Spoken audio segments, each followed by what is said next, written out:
Monsoon की बारिशों और दरियाए जमुना बिखरने के बाद भारतीय दारुल-हुकूमत नई दिल्ली इस वक्त दरिया का मंजर पेश कर रहा है, जहां अहम शाहराहें और इमारतें भी पानी में डूबी हुई हैं।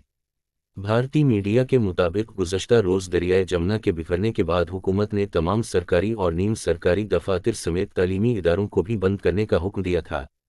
इंतज़ामिया के मुताबिक शहर में सैलाबी रेले की वजह से मसरूफ़ सड़कें ज़ेर आब आ गई हैं, जबकि रहायशी इलाकों में पानी दाखिल होने के बाद रेस्क्यू कार्रवाइयाँ जारी हैं, जिसमें शहरियों को महफूज मकामात पर मुंतकिल किया जा रहा है।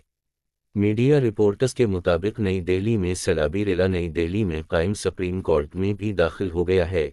इसके अलावा गांधी के नाम से मंसूब राजघाट भी पानी में डूबा हुआ है। नई दिल्ली के वज़ीर-ए-आला ने शहर की अहम सड़कें पानी में डूबने के बाद आर्मी डिजास्टर रिलीफ फोर्स से मदद मांगी थी, जिसके बाद फौज के एहलकार भी रेस्क्यू ऑपरेशन में मसरूफ़ हैं।